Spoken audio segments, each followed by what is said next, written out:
It's a new year, and with a new year, new me comes the best time to finally start that business you've been thinking about. This is the year to make the leap into entrepreneurship, become your own boss, take charge. January will be over before you know it. Don't let it slip away. The most powerful move you can make to take life by the reins is to start your business with Shopify. Millions of entrepreneurs have already made the leap, from small businesses and startups to juggernauts like Mattel and Gymshark. And Shopify gives you everything you need to sell, both in person and online. They have hundreds of awesome templates you can use to set up your online store and built-in AI tools to help with item descriptions, headlines, and enhanced product photos. And when your store is ready to go, Shopify can help you tell the world about it with their easy-to-use email and social media campaigns. And most importantly, Shopify can help you deliver to those customers by putting your orders, inventory, and tools to expand to more markets all into one simple-to-use dashboard. In 2026, stop waiting and start selling with Shopify.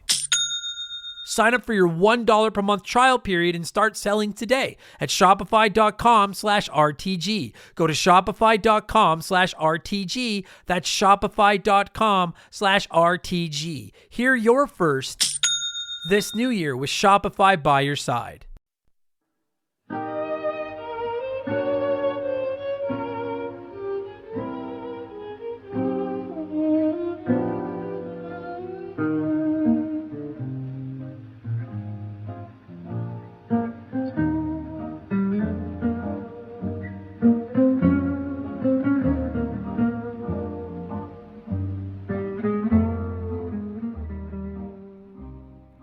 Would you kindly tell me what's up, everybody? Welcome back to Remember the Game. It is my retro gaming podcast where every week a buddy of mine and I sit down and we geek out about the games we played back in the day. My name is Adam Blank. Thank you so much for listening to the show. And this week it is the final RTG for the year of 2005 of 20s. And when I can, I like to end the year with a banger of a game. Both Portal and Portal 2 are two of the finest games that I've ever played in my life, and we covered those on year-end episodes of Remember the Game. And this year it just happened to line up that episode 360 went live on December 31st. So of course I wanted to review a game that reminded me of ye old Xbox 360. I miss Xbox 360 Xbox. My God. Like, I like Game Pass and I like my Series X. But you remember when Xbox was just not bad? Like when they were just like a genuine, they were for you young, gather around, youngins. There was a time Xbox was a genuine contender against PlayStation. It only happened once. But the 360, those were the days. So anyways, when I think of the Xbox 360, I think of three specific franchises. I think of Gears of War, which we've already done. I think of Halo, and admittedly, I actually came pretty close to doing Halo 3 on this episode. But I decided to go with the third franchise that stands out in my mind when it comes to the 360 because I hadn't played it in so long, and that is Bioshock. And I know that Bioshock isn't completely Xbox exclusive and all that kind of stuff, but I was a big Xbox 360 fan back in the day, and I played and loved the Bioshock games on my Xbox 360. We've already covered Bioshock 1, and dude, Bioshock 2 has been hovering around the top of my personal podcast backlog ever since we did that episode. I've been wanting to play it again forever, so it's time for us to go back to Rapture and talk some Bioshock 2. And I'm going to warn you right now, if you've not played them, the Bioshock games are definitely very story and narrative driven, so we are going to be doing spoilers on this episode. Not just for Bioshock 2, but it's probably going to tie into some of the stuff that happened in Bioshock 1. So you can listen to the infamous intro either way. You're fine. I won't spoil anything here, but I'm just letting you know if the Bioshock games have been on your backlog, once we get into the game chat, you might want to pause and go play them first and then come back because they are so fucking good. I had not played any of the Bioshock games since I played them for the first time when they released. And I replayed Bioshock 1 years ago for Remember the Game number 160. And it reminded me of just how much I love this series. And I have had Bioshock 2 downloaded on my Xbox waiting for me to play it ever since I replayed Bioshock 1. And I've been replaying it over the last couple of weeks. First time I've played it in about 15 years. It was a trip because it was almost like playing it for the first time again. Like, I had forgotten so much about Bioshock 2. Outside of the obvious, you get to play as a Big Daddy. And I don't think that's a spoiler. It's all over the promotional material and all that kind of stuff. So I have a lot to say about this one. How do you rank the Bioshock trilogy is a common talking point among Bioshock fans. And while I need to replay Bioshock Infinite before I'll lock in a full ranking, because I haven't played Infinite since it came out either, I will give you an updated list of Bioshock 1 and 2 and let you know which one I preferred, let you know why they're both awesome, and let you know why, if you haven't played them yet, you need to right that damned ship. And to help me out with that is the little sister to my big daddy, my pal Tyler. He's going to be my guest on this one. We have not actually recorded the game chat as of the time I'm pre-recording this intro. I think we're recording the game chat tonight. It's Sunday, December 21st, and I'm sweating fantasy football and banging out the rest of my episodes for the year before the Broncos game starts. I'm going to imagine he likes this game just like I did, and we had a great discussion, but you'll have to listen to it yourself and see if it was great or if it was just a train wreck. And we'll get into all that in just a couple of minutes, because speaking of train wrecks, it's time for another edition of the Remember the Game infamous intro. Dun, dun, dun, dun, dun, dun, dun! And if you're new to the podcast, welcome aboard, and consider this your warning. Our intros are long. They're long. I straight up am going to tell you, they're long. I'm not even going to say they're not that long this week, because they're about 30 minutes. They're pretty long, but they're fun. We talk video games and stuff, and they are much less scary to tackle than a Big Daddy is. Very, very, or a Big Sister. Very, very easy. If you want to skip it, you take the little slider on your phone, go to about the 30-minute mark. You should be into Bioshock 2 talk, or very, very close. Or if you if you're like, I hate this intro, but I love this show. Patreon.com/remember the game. Let me get my plug in. It's how I keep the bills on around here. Our subscriptions start for just $3 a month over there, and you get Remember the Game every episode, old and new, all 360 with no with timestamps, with no ads. I was like, with no timestamps and with ads. No, it's the opposite. With timestamps, without ads. So you can skip intros, skip around to just the intros, do whatever the fuck you want. They're all over there. Not only that, I publish up to 4 additional shows a week. They have no ads in them as well. We talk video games, we talk Simpsons, we talk gaming news. I talk about whatever I want on the Rambling Idiot. There's all kinds of stuff over there. Subscriptions start at just $3 a month. You can also write into the podcast. You can vote on the games we cover. You can join our 1,000+ member Discord. You get instant access to hundreds and hundreds of archive bonus podcasts that I've put up over the years. And beginning in January of 2026, my plan is to start doing streams Monday through Friday at 11 a.m. And that'll be available on Patreon as well. So you can find that over there. Different number of streams for different level of Patreons, but I'll put all the information up over there. You'll see it over there. And most importantly, you get a shout out. I get to hear me mispronounce your name like I would normally do here. But as I said, I'm actually pre-recording this on Sunday, December 21st, about 20 minutes after I recorded the infamous intro for last week's episode about Simpsons skateboarding. So I don't have any new patrons to shout out. I actually didn't check. Maybe someone has signed up in the last 20 minutes. But I don't think I do. So I'll get you on the next one. I promise. We'll shout you out on the next one. And you know what? I'll just say in general, shout out to every single one of you that's ever been a Patreon, whether you're current, former, maybe you've become one since I recorded this, whatever. You keep the heat on in my house, and it's like 30 below out and fucking cold in Edmonton. So I appreciate all of you. Thank you very, very much. All right. So we did that. I did the plug. Patreon.com/remember the game. Subscription start at $3 a month. If you sign up for a year, you get your 12-month on the house, and we donate some of it to the Stoller Children's Hospital. That's enough blowing myself. Let's blow some of you by blowing in some cartridges. It is our opening segment here on the show. I read a few comments and questions from our Patreons, usually gaming related, but not always. And we call this segment Blowing in the Cartridge. He blows all right. He blows big time. That's it, honey. Get into the spirit. Let's blow. Our first blower this week is Sexton Hardcastle, who said in the Arkham City episode, you mentioned a couple of your gaming media influences being Nicholas Pickles and the Angry Video Game Nerd. I'm just wondering, who are the others that have influenced you along your podcasting journey? Sending this as I replay Arkham City, wishing you a Merry Christmas. Thank you, Sexton Hardcastle. I hope you, I guess this is going live on New Year's Eve, so I hope you all had a good Christmas, Hanukkah, whatever you celebrate this time of year. And obviously, it's New Year's Eve. Don't do anything stupid. I'm just not going out. I stay home on New Year's Eve. Fuck that shit. But if you are going out, get home safe. Don't drink and drive or you're a dumb fuck. All that good stuff, okay? So Nicholas Pickles from Video and Arcade Top 10, which was a show I loved it so much as a kid, was a huge inspiration for me. An interview with him in the archives, if you're interested. The Angry Video Game Nerd, obviously, I wouldn't say was as big of influence as Nicholas Pickles was and Video and Arcade Top 10 was, but I loved AVGN just like so many of us did back in the day, and I definitely inspired me. As far as the podcasting side of it, I would say Greg Miller and Colin Moriarty from IGN were pretty big inspirations for me. I used to listen to Nintendo Voice Chat and Podcast Beyond from IGN all the time back in the day, and when Greg and Colin left with Tim and Nick to form Kind of Funny, their Patreon like exploded and they walked away from like secure jobs to bet on themselves and be like, we're going to make video game shows. And I really respected that. And I think that's what kind of planted the seed in my mind. I really respected what those guys did. And I haven't listened to Kind of Funny in years. I left when Colin left, and then I kind of stopped listening to Colin lately, like the last few years on Last Stand as well. It's not for me anymore.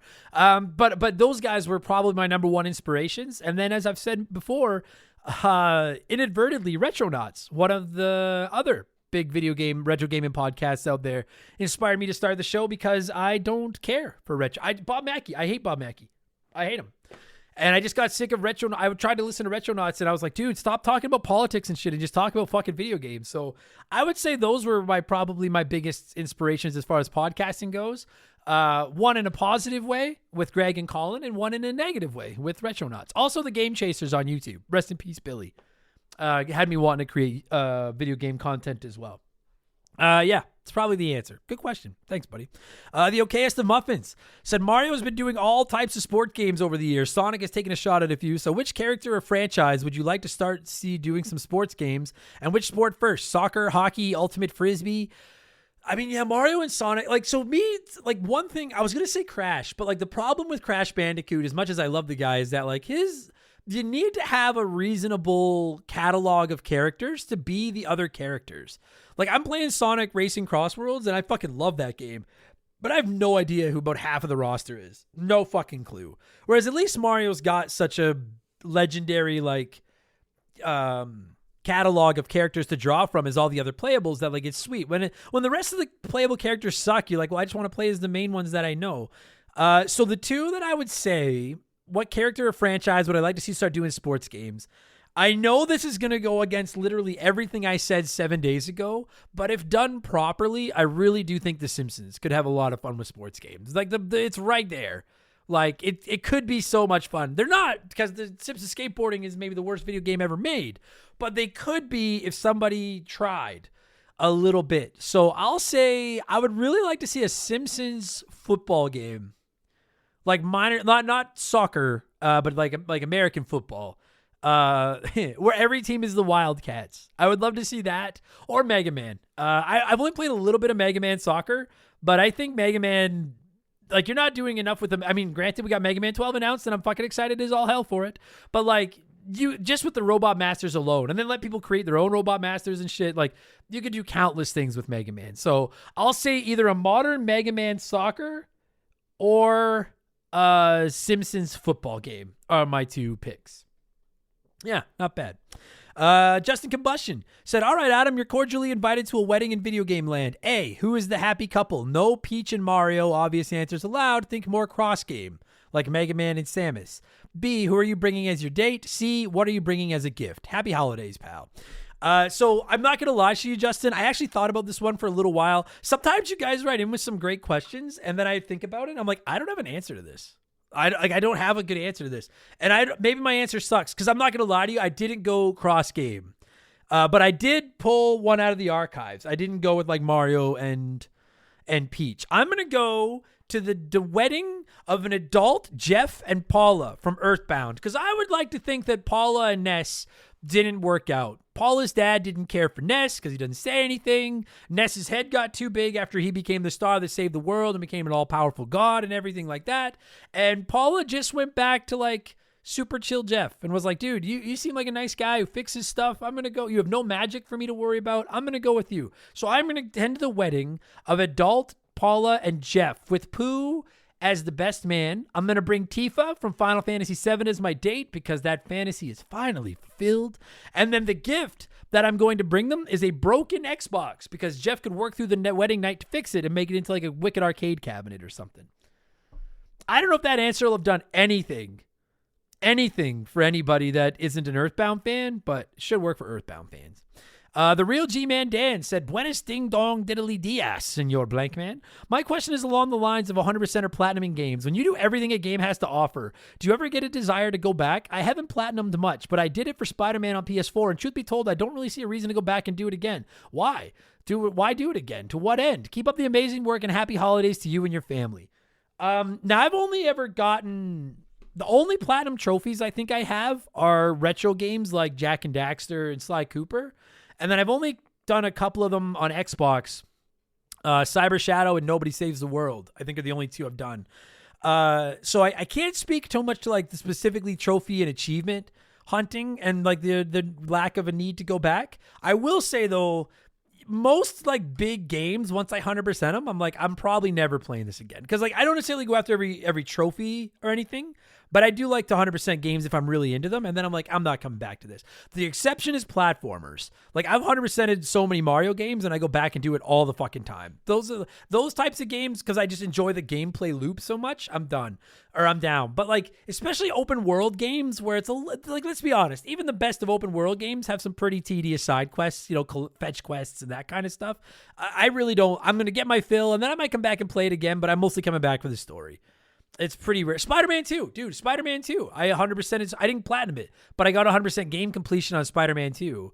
And if I ever play it again, it'll be just for the story. I'll be ripping because I do enjoy the story of that game, but I'll be ripping through and not doing all the little extras and collectibles and stuff like that. And I wondered that myself. Like you, like hardcore trophy hunters. Like, what do you do when you're done? Like when you've platinumed a game, are you just? Is that it? Like, do you just break up? Like, I don't know what else. I don't know what else is there. JB Sharps said, "Hey Blake, are there any parts of a game that by and large people dislike but you happen to enjoy very much? I'm replaying the PS1 Gran Turismo games, and although they're widely considered the most annoying part of the series, I'm actually having a lot of fun with the license tests and chasing the gold trophies. That was why I stopped playing Gran Turismo 1, because I got so fucking sick of doing that shit. So I'm on the side that hates what you're doing. What's a part of a game that by and large people dislike but I enjoy? Probably QuickTime events. I know, and I'm not going to say that like everybody hates QuickTime events, but I know that they're not everybody's cup of button matching jam. And it's very, very rare that I don't enjoy a QuickTime event. It does happen, and I do think some games, like I think that occasionally games get lazy and rely on them a little bit too much. But I personally like QuickTime events, and I like the way they're executed. Like I just finished playing God of War 2, and outside of the final boss fight, which was a little bit of horse shit, I love the QuickTime events in that game. So I don't know. Haters gonna hate. I prefer QuickTime events over like stupid things where I have to just mash X over and over again and shit like that. Give me like some nice timed events instead. Show Me Potato Salad said, I've always been a huge Fallout series fan. The new show has inspired me to go back and play the OG Fallout 1 game for the first time. It has connections to the show that I never understood since I'd previously only played 3 New Vegas and 4. If you can get past the old-time gameplay, it is actually a great game. You know, I have a buddy who swears by Fallout 1 and 2. Because I think most people, obviously not everybody, but I think a majority of people out there know Fallout 3, 4, and Vegas. They don't know 1 and 2 as well. I don't. I know of them. I know that they're not the classic first-person open world games we've come to know and love with 3, 4, and New Vegas. I actually have bought 1, 2, and what's the other one? Tactics, I think. I did buy them off Steam. I don't know if I'll ever get around to them, but they were really cheap. And I do like tactical games. I do like Fallout. I've considered giving them a run for the podcast at some point, and I might. I get told that they are so fucking slow, and I'm like, that makes me a little bit gun shy. But I would, as far as my PC backlog goes, I would say the old school Fallout games are right near the top. If I was going to play a new PC game for the show, it'd be an old school Fallout game. And finally, before we move on, it's letter time. Sorry, there was a page break there. Alet said, I'm still catching up on old episodes when the Super Nintendo was your number one Nintendo system. Has the Switch officially taken that spot? So I did an episode of Expansion Pass some time ago where I ranked every Nintendo console. That was an episode that got a lot of fucking panties twisted because of my disdain for the Wii. I can't remember if I ranked every Nintendo console or every console. I know my shade thrown at the Wii ruffled some feathers, and I don't give a fuck. The shade will continue to be thrown. The Wii sucks. I don't give a shit. And I guess I'm kind of spoiling it, but I'm pretty sure at the end of that episode, I did say that the Switch had surpassed the Super Nintendo as my favorite console of all time. And I guess it depends on my mood on any given day now, but like if you tie the Switch, because like as far as I'm concerned right now, the Switch 1 and the Switch 2 are similar. Like they're basically the same. Because like the Switch 2 is great. I love the way it handles. Like, I love the way it feels. I'm happy with my Switch 2, and I've really enjoyed some of the new games on it. But like everything I can play on my Switch is on there, and like it's not fair to like after 6 months decide how does this thing stack up against like some of the greatest game libraries of all time. So if you take the Switch 2 out of the equation, my favorite console on any given day is either the Super Nintendo or the Switch. But I think the nod is going to go to the Switch because most, not all, but most of my favorite Super Nintendo games are on my Switch. So I can take them with me anywhere and play them with the quality of life, like, you know, save states and all that kind of stuff. Plus, I can play so many other games. Like, my favorite thing about the Wii was the Virtual Console. More than Wii games, I loved the Virtual Console. And when I look at the Switch, I know some people don't care for Switch Online. I do. I love it. I love Switch Online. I think it's a great deal. I really do. Like, I do wish they would make the games buyable standalone for those that would prefer to do that. But as someone that doesn't, I would prefer to just pay the, I don't know, whatever it is, like $50 a year for my Switch Online Premium Expansion Pass Super Ultimate Edition or whatever subscription, whatever the fuck it is. Like, I've got a ton of my favorite NES games, my favorite Super Nintendo games, my favorite 64 games. There's a couple in there. Genesis games, GameCube games, Game Boy games, Game Boy Advance games. All of those on the go. And then obviously add in stuff like Mario Odyssey, the modern Zeldas, Metroid Dread, like Mario Kart 8. I fucking adore that game. I usually hesitate to put modern movies, shows, video games, whatever on like my favorite of all time list because I'm like, let's see if they stand the test of time. But I don't foresee a way now that the Switch is retired. Basically, the Switch 2 is out.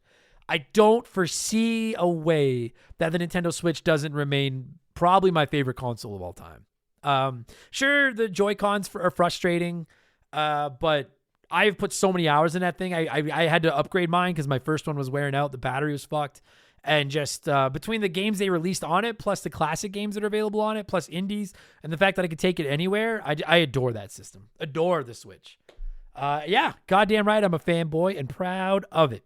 Anyway, that's going to do it. Thank you, everybody that wrote into the show as always. Let's switch things up and get to our Smash Hits segment, the official game show of Remember the Game Industries. Play one, remake one, erase one.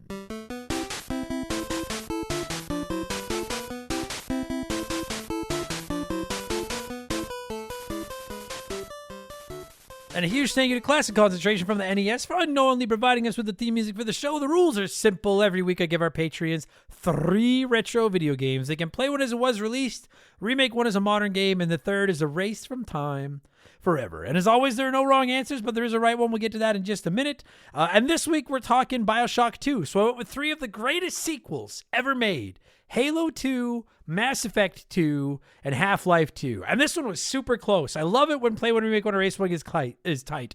All 6 of the potential options had over 10% of the vote. And the winner was 25% of you said you'd play Mass Effect 2, remake Halo 2, and erase Half-Life 2. But 24% said you'd play Mass Effect 2 and then remake Half-Life 2 and erase Halo 2. So almost half of you said that you would play Mass Effect 2 and then remake and erase the other 2 in a flip. But it was all 6 options had some love. So let's see what a few of you had to say here, and then I'll tell you what the right answer was. Over 70 comments in less than 2 days. So as busy as any P1, R1, E1 we've done in a long time. Evan Azzo said, this is a weird one because I think we basically got remakes of all of them except Half-Life 2. So I'll play Mass Effect 2 since I haven't yet, and as we've discussed, it's a must play. I'll remake Half-Life 2 because it's my all-time favorite, and I'd love to experience Ravenholm with graphics on par with Cyberpunk or Stalker. And then Stalker 2, excuse me. And then I'll erase Halo 2. It's good, but I can live with this decision. But see, here's the problem. Is like, whichever one, like if you erase Halo 2, you kill Halo. If you erase Mass Effect 2, then you kill Mass Effect. If you erase Half-Life 2, you kill the dream of Half-Life 3.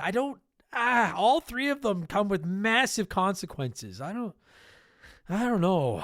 No wrong answers. There really is no wrong answer on this one. I say that every week, but there really isn't a wrong answer on this one. Little Buddy Fufu89 said, play Halo 2. It's great, and I played multiplayer for what feels like 1,000 hours back in the day. Remake Half-Life 2. It's still great as it is, but I have to remake 1 and Halo 2. Already got the Master Chief Collection polish, and then erase Mass Effect 2. I don't have anything against the series. I just couldn't get into them. I do think the barrier of entry to Mass Effect is the highest of these 3, so fair enough. Yuppers said, I normally don't delete when I've never played, but I have to. Erase Half-Life. Play Halo 2. Countless hours doing campaign co-op and multiplayer. I can't risk losing those memories. Also, it already has a remake. Remake Mass Effect, fresh visuals, better combat, and make it where you can take more squad members into missions. I always hated the fact that Garrus and I plus one more were fighting for our lives, and everyone else was just chilling on the ship, smoking or getting drunk.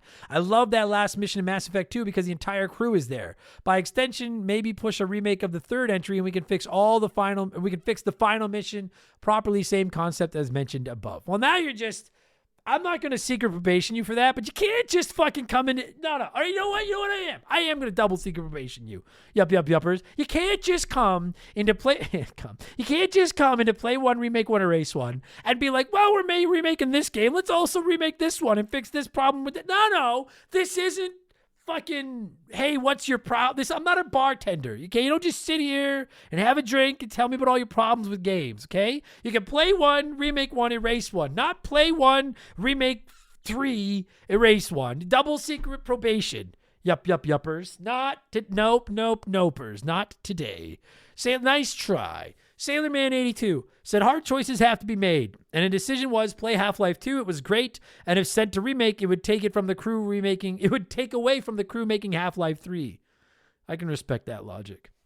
Remake Mass Effect 2. Why not take the game that's improved on its first and is almost perfect and shine it up some more and make it superior? And last and most reluctantly, erase Halo 2. I don't have as many memories of this like I do the first Halo, but rules are rules, and this one got the short straw. I mean, if we only ever got Halo 1, it wouldn't be the worst thing. Because I would argue, whatever. I've shit on Halo before. We'll shit on Halo. I love Halo, but 4 and 5. Ugh. Anyway, Standard S. Brian said, first of all, you play Mass Effect. It's not a choice. Then we will remake Half-Life 2. I've never played it, but hopefully the remake with quality of life improvements and updated graphics will kickstart Valve to start making Half-Life 3 and many other franchise 3s. And lastly, we erase Halo 2. I've played Halo 2. I even played a remake/remaster of Halo 2. But at these times, it feels best that we put Halo to rest peacefully before Xbox gives it the old perfect dark banjo and kills it slowly and horribly. That is sound fucking logic, Brian. Let's kill Halo before Microsoft does. That's like when Vince McMahon brought in the NWO to kill my creation before fucking Ric Flair could. I can respect that logic. I had to do some soul searching on this one, but I am going to go with the majority of you. I'm going to go with the 25%, as did Hollywood Waluigi, who said, play Mass Effect 2. I love the first game and KOTOR 1 and 2, but I never finished 2. I really enjoyed what I played, and I'd love to go back. Remake Halo 2. I've only really beat Halo 3, and I somewhat enjoyed it, but I plan on playing the entire series at some point, and a remake would help. Erase Half-Life 2. I truly don't know what Half-Life is. It being part of Orange Box or whatever just makes me think, wow, even as a nerd, I want to call the people that play that a nerd. I did play and enjoy Portal, but PC games have a certain vibe about them that I want to be erased from history. Anything more PC than Oblivion should be shot into the sun. Yeah, being able to move my mouse and click on a lamp does nothing, and it isn't my idea of gaming. Oh, click on a lamp that does nothing isn't my idea of gaming. I mean, listen, I have been quite vocal that me and PC gaming don't get along, but I'm not going to shoot them into the sun. You're just, like, that's a little bit, that is something Waluigi would say. Fair enough. I don't know. Half-Life 2 is a pretty good fucking game, man. I'm not a PC gamer, but Half-Life and Half-Life 2 are pretty fucking good. I am going to erase them, but not because of my disdain for the platform, as you seem to have. I'm going to play Mass Effect 2 because it's just my favorite of the 3, honestly. It's just, I love that game. Fucking love that game. And then I was torn, but I'm going to remake Halo 2 and just like a balls to the wall, like ground up campaign remake. Like we know that Halo campaign evolved is like how they're remaking the first Halo campaign. It sounds like they're going to eventually do that with 2 and 3 as well, and I'm there for it. I love Halo 2, but I'd love to see it remade into modern shit. And then I'm going to erase Half-Life 2. I really like Half-Life 2. I really like the Half-Life games. Go back and listen to the reviews of them. I really like both those games, but I just like Halo and Mass Effect more. It's one of those instances where I'm like, you're all great, but you are the least great. But I do love all of them. So that's it. Thanks, everybody that wrote in to play along as always. Not a huge update on what I've been playing because, again, I just recorded last week's Infamous intro about half an hour ago. Ghost of Yotei, Mario Kart Super Circuit is done. So I guess Mario Kart Super Circuit is done. Like, I haven't played that in 2 weeks by the time this episode goes live. Hopefully I'm done Ghost of Yotei by now. Hopefully I'm still playing Arc Raiders by now. Hopefully I'm done or close to being done Metroid Prime 4 by now. And then Silent Hill F is the next one on my backlog for modern games. And Mega Man X4 and Assassin's Creed are next on my backlog for retro games. So that's what I'm probably playing between when I recorded this on the 21st and when it went live on the 31st. Okay, here's what's going to happen. We're going to pause here. I'll play a retro ad. We'll let a sponsor in to peddle their wares. And when we get back, it's Bioshock 2 talk, baby. You will be right back. Or remember, the game will return after these messages. Easy for me to say. The most powerful game system now has the ultimate holiday offer. Get Tetris Worlds and Star Wars, the Clone Wars, 2 months of Xbox Live and an Xbox for only what? Rated E to T. Xbox. It's good to play together. All right, let's get into some Bioshock. Fuck. Dude, I swear to God, this is the third time that I've tried to do the all right, let's get into Bioshock 2 talk, and I fucked it up twice. We're going to do it, damn it. I'm leaving this one in. I'm not starting over again. Let's talk Bioshock 2. Not that hard to say. As always, I let you nerds sound off on the game we're covering before my guests and I hug the microphone. And believe it or not, no shortage of comments. Talk Bioshock 2. Let's see what some of you had to say here. Fondle Me Softly said, I love this game so much. I went back to the Bioshock series a couple of months ago and platinum both of these bad boys. We don't talk about Infinite. Tried to platinum that one, but couldn't do another playthrough on it because it was just that bad. I love this series so much, though. They need to either make a whole new game underwater or a TV show. I know they're still saying, I don't remember Bioshock Infinite being that bad. I didn't like the sky setting as much, but I don't remember it being offendingly bad. My bar for bad games has been set to a new low after Simpsons skateboarding last week. The bar is fucking low.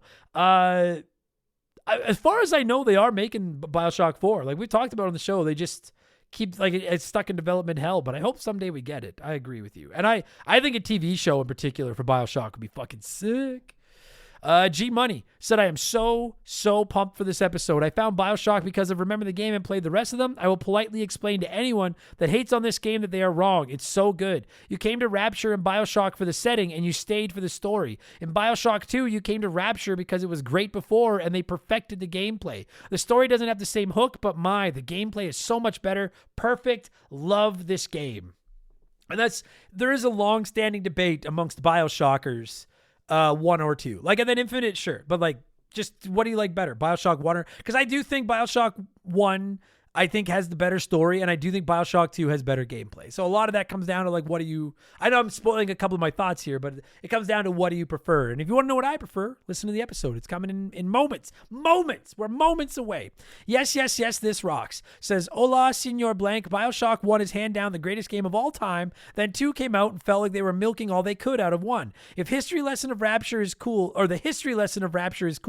but the levels felt too large, like they were meant for multiplayer. It lost that Rapture feel from the first game. Also, I have 2 daughters and I'm thinking of a big daddy with 2 little sisters tattoo. Weird, cliche, or cool? I don't think it's cliche. I think it's a little bit 10% weird, 90% cool. I give it a thumbs up. I say do it. But there's somebody that thinks Bioshock 1 is better than Bioshock 2. Last comment said Bioshock 2 better than Bioshock 1. It just comes, it's a hot debate. Coda Blades is busy keeping the bills on for Christmas, said, whenever one of those damn big sisters would show up, I'd sing the intro to Billy Idol's White Wedding to myself before switching weapons and opening up, hey, little sister, shotgun. It doesn't make sense, but it was satisfying. Great game, great series. That doesn't make any sense. I agree, great game, great series. And I agree that it makes no sense. I agree with everything, I guess. I agree with all of that. Alan the Lonely Wizard said, I like that the Bioshock games have such a unique setting. More games should really have more unique settings. You know, I know that's a very basic comment, but I agree. I truly think Rapture is the coolest. Off the top of my head, it might be the coolest setting for a video game I've ever seen. This entirely underwater utopia where everyone's gone mad with power. It's I can't remember what that Albert Schweitzer guy. I don't know who that is. So anyone gets that reference. But yeah, I do agree. Rapture is I'm so fascinated by the setting of the Bioshock games. I agree. And Justin Autry said, after playing through the trilogy last year, I could say with certainty that Bioshock 2 is my favorite. The combat was more refined from the first one, and the story made sense, unlike Infinite. The story also hits even harder being a dad. I can't speak to that, but my guest Tyler can. And you're going to hear him talk about it right now as I talk with him and we talk about Bioshock 2. It's time. I'm going to cue up some music.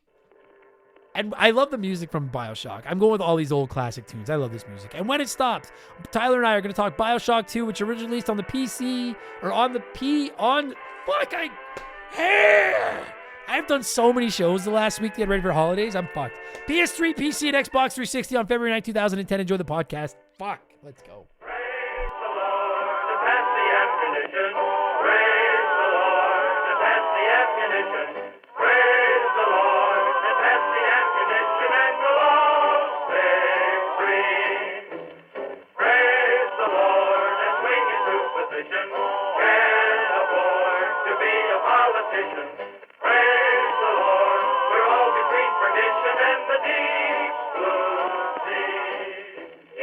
All right, as I'm sure I said during the infamous intro, this is the last episode of RTG for the year 2025. I like to end years on a high note whenever possible, and with this being episode 360, all the stars aligned to talk about a high note game on an Xbox 360 console that I love so much. And joining me to talk about said game is one of us is the little sister, and one of us is the big. We're a pair of big daddies. We'll just call ourselves a pair. I don't want to call you a little sister. That's fucking. I'm sorry. I'm open-minded, but that's a little bit. We're just gonna go a pair of big daddies. It's me and my boy Tyler. Buddy, how are you? How's it going? Living the dream. Yes. It is nonstop roller coaster ride of badness. Yes. Well, except for Bioshock. Except for Bioshock. Bioshock Which actually is not bad. seems tame compared to my life. Oh, fuck. Oh, fuck. Fucking Tyler, the space pirate that's underwater salvaging fucking civilizations from communists or whatever the fuck is going on down there. I don't fucking know. That's exactly what's going on. That is kind of what's going on. Those pinko commie bastards. Dude, I did not realize it has been 4 years, I think, since we covered the first Bioshock. Episode 160, I think, or something like that. Something fucking stupid. And Bioshock 2 has been at the top of my replay list ever since we covered Bioshock 1, because I only ever played it the one time back when it came out. I played through the campaign and I was done. I couldn't really remember anything about it other than I remember you played as a big daddy, and I don't mean to spoil, and I'm not sure it's going to be like that, but I do remember it being my least favorite of the three back in the day. Really? Yeah. Not now. I want to make this abundantly clear. Least favorite of the three is like it's three very, very. It's like which of the three hamburgers I ate at the barbecue was my least favorite. Like they're all hamburgers, right. But you got to pick one. Where are you on this one? So when I first played 1, 2, and then 3 came out after I played 1 and 2, but in like sequence, I thought I liked 1 best, and then 2, and then 3 kind of in sequence, because I found 3 like, I don't know, it was just I wasn't as into it, and then I've replayed them and I was mistaken. Like I've changed my tune. I have 1 is number 1. It's the GOAT. It was new, it was fresh, I love it. And then I really like number 3, and then 2 is slightly behind. Right. Only slightly. Now, yeah, like I'm not willing to rank 2 against Infinite yet, because I've only ever played Infinite once when it first came out. I remember liking Infinite, but not loving the sky setting. But we'll get into Infinite on a future episode. So, I don't want to spoil yeah, it. and that's what I didn't like about it. But if you go back and play it and focus on the story, and then you'll you might change your tune. You might change your tune. And for those of you that are like, you spoiled that the third one is in the sky. Like, it's literally on the cover. It's pretty hard to miss. We keep our spoilers gentle for other things. So you're good here. Even replaying this now, like I replayed it over about a week, and it is still very, very good. It holds up. I adore the Bioshock games, as I know you do. The setting, Rapture to me is the most, I say this without sarcasm. Rapture might be the most fascinating setting of any video game I've ever played in my life. Like, I adore that world so much. Like, for those that haven't played these games and didn't listen to Bioshock 1, without spoiling everything from Bioshock 1, long story short, this guy, Andrew Ryan, and some other people built a city underwater, basically, where they would invite, like, the privileged and everything to come down and live there, and there'd be no laws, or they'd be like their own civilization away from the world, and then they discover this stuff called Atom down there that you can use to give yourself powers and make yourself look better and all those things, and the people end up going mad with power and crazy, and they live underwater, and it's crazy. Yeah, fun fact, it's the atom that they discovered is actually the little sisters traveling through a dimensional portal and stealing Adam's blood. It's and true. it gives them My powers. blood. So, You yeah. guys wouldn't believe it. Like, someone pisses me off at hockey, I snap my fingers, I'm shooting hornets at them. It's fucking wild. It's the craziest thing. That is my favorite plasmid. Even though it sucks, So mine that's my too. favorite. Because it just looks I, cool. Like, it I was just gonna looks say cool. I like the stupidest plasma, and it's It's the like, hornets. because your hand is covered in these bugs and then you just shoot them at people. And it's, I don't know, there's something cool about it, even though it Yeah, sucks. I like the Um, hypno one too from the first one where they switch sides on yeah. We can the like trick the big daddies into hypnotized. helping you. Yeah. Yeah. I like that one. So that's like the very basic gist of what's going on. And Bioshock 1 is this world and the collapse of the society there and dealing with it and everything. Bioshock 2 picks up after Bioshock 1. Well, it starts out It, before it Bioshock One, right. and It has a then flashback before. Yeah. yeah. And in the flashback, you're basically, I think, are you the first Big Daddy? You're one of the Alpha series, so you're not the first one, but you're one of the first series of them, and so your Delta is your name or Mm-hmm. whatever. So yeah, I would assume you're the fourth. Oh, that makes sense. The D. Yeah. That makes sense. Right.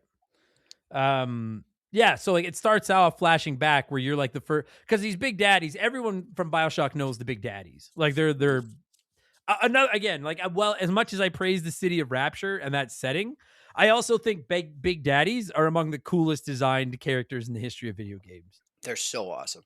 Right? Giant fucking old school scuba diving looking gear with guns and a giant drill on their arm. Like, it's fucking awesome. Like, how do you not like a big daddy? They're the coolest things. I'm looking at artwork of them that I have hanging in my office right now. Big daddies are the coolest things. And so you play as Delta, one of the first big daddies, and big daddy's primary jobs are to protect little sisters, who are these little girls that go around Rapture finding dead bodies and siphoning the atom out of them. Yeah. The magical goo they use to give powers and stuff. And you're a unique one because you're somehow like soul bound or some kind of like bond with Eleanor, a very specific little sister. Yeah, I think, if I'm not mistaken, I think you're like the first one, like the first big daddy to get partnered with a little sister. Where you Yeah. get like, I think that's what it is. So anyway, and then this fucking psycho, Sophia Lamb, shows up and basically takes over your brain and tells you to kill yourself, and reveals that their little sister, or the little sister you've been working with, is her daughter. So Yeah. she wants her back. She tells you to kill yourself, and then that's it. And then the game flash forwards 10 years to now we're after Bioshock. Rapture has fallen into complete disarray. The Sophia Lamb is in charge somehow. Aaron, and I don't want to get too into like what happened in Bioshock 1, because I know some people will go back and listen. I don't want to get too into it, but like that's basically what this one steps up or picks up, is you're this dead big daddy who comes back to life, and you basically find out you need to get to your once little sister, who's now an adult woman, before you die again, because you're kind of connected to her. And Yeah. right, like that's the gist of it. Like Yeah, that's a basically. good summary. Yeah. And so basically, like, I don't mean to poo-poo. I'm not trying to downplay the story's importance, but like the long and short of it is, it's a reason for you to walk through Rapture as a big daddy killing people. Like, that is the very right. Like, at the core of it, that's what it is. You're walking through Rapture killing people, and you're trying to get to your. It's a reason for you to go through Rapture killing people. Yeah. You And need to go back to get this little girl. yeah, and it helps that everybody's been brainwashed by Dr. Lamb to be psychopaths, and they're part of what's their family called? I forget what it was called. I don't remember either, but they have like their own little clique within the Rapture apocalypse, and they're like I forget what they're called, but it's Lamb's like the Rapture family. Oh, okay, yeah, sweet. I think it's just the Rapture family. Yeah. Yeah. Basically, Dr. Lamb was brainwashed. She was brought to Rapture as like a psychologist for people struggling with living underwater. And then she just spent the whole time brainwashing everyone to be like, yeah, we're taking over this bitch. Yeah. And now she's basically in charge. Now that Andrew Ryan's not around, she's basically in charge. Mm-hmm. And that's where, like, so, okay, I'm fine with that story. Okay. Listen, I'm being honest. The bar is very high after Bioshock 1, because Bioshock 1 introduces you to this world that you've never seen before, introduces you to big daddies, introduces the concept of plasmids, like everything. Right. And like, yeah, I can't overstate how great I think that game is. And it's not that Bioshock 2 is bad, because it's like, hey, we have a reason to send you back down to Rapture. You get to see what's happened to this place since the end of the first game. It's obviously gone to shit. I'm very torn on the ability to play as the Big Daddy, because this one is much more, not that there's not combat in the first one, but in my opinion, Bioshock 1, well, there's a lot of combat. I feel like it focuses on story and establishing this fucking weird place more. Whereas Yeah. Bioshock 2 expects that you already know this weird place. You get to learn stuff about the backstory of what's happened there, which is interesting and cool. But I feel like it's much more combat focused. Am I like, maybe I'm wrong, but it felt like there was a lot more combat in 2 than 1. Yeah, I don't I know. felt that way too, and I felt, but I felt not limited, but I wanted like a more of a variety of weapons. Like you basically have, the shotgun, the machine gun from the first one. I can't remember if you get a pistol. I don't think you get a pistol. You You just get get your like the drill. rivet gun, like the rivet. Yeah, It's basically like your pistol. It's like a rifle. It's like your pistol. Yeah. yeah, and then the spear gun, uh, The and rocket then launcher. yeah, and the rocket launcher, and then your drill Yeah. hand. And And your I just drill, of I course. Yeah. yeah, and the drill was sick. I loved using the Drill's drill with the awesome. plasmids, Yeah. like Drill's as awesome. a oh yeah, like you use the electric stun and then just That's awesome. that was my go-to as well. Yeah, like my go-to Yeah, plasmid was just electrocute them and then fucking light them up. Like that was, yeah, electric all the way. Like that was the yeah. play, 100%. Yeah. But I wanted more. Like Yeah, I don't know. I It's a small gripe because I enjoyed what they had, but it was like so not. I'm not comparing it to, but well, maybe I'm shitty like that. I'm comparing it to Arkham City. But like That's fine. we covered Batman, Arkham Asylum, and then Arkham City, and like Arkham City took everything from Asylum and then you know force multiplied it, and it was huge. Like Arkham City was awesome. It had everything from the first one and more. This one pretty much had, you saw Big Daddies with the rivet gun in the first one. You saw Big Daddies with the drill in the first one. You had the machine gun. You had the shotgun. Like it didn't have more necessarily. You were just playing from a different perspective. So that's like a gripe I have with this. Is like I wanted more. I wanted to see more weapons or more. I wanted to upgrade my Big Daddy suit. Like you would in Dead Space or Yeah. something. Like I wanted I to. You know what I mean? No, I do. I kind of felt the same way. And again, I don't want to come across like I'm dunking on Bioshock 2. I'll put a good score on it. I like this game a lot. But I do agree, like the novelty of playing as a Big Daddy right out of the gate is pretty awesome. Like Yeah. when all you've really got is your drill and you're getting to fucking go up to splicers and either just bash them with this giant drill arm or actually turn the drill on and like light them up. That feels pretty fucking good because anyone, like I presume most people that played Bioshock 2 played Bioshock 1.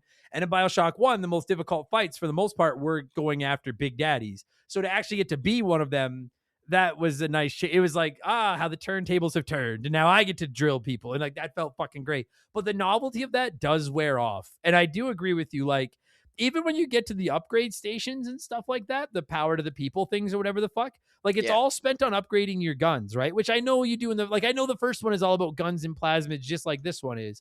But I agree with you. Like I would have enjoyed, I think, more options to, upgrade my Big Daddy suit Yeah. Like or stuff get like it so that. your rivet gun is firing, at machine gun rate, or something. I don't know. Your drill Yeah. launches off I your arm like and has a tether and then pulls back like a scorpion. Like get over here. I don't know. Yeah, I agree. Like they could have done more with the suit because at the end of the day, like, dude, you spend 3/4 of the game. Like, sure, like you go from level to level or whatever you want to call it, stage to stage, area to area, whatever the fuck.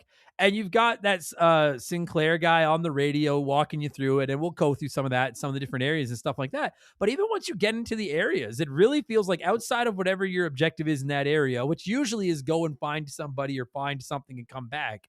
Uh, you just go through fighting splicers as they show up. And then in each area, you need to find 2 or 3 little sisters, kill the Big Daddies that are escorting them, make them your Yeah. little sister, and then protect them while they take the atom from bodies.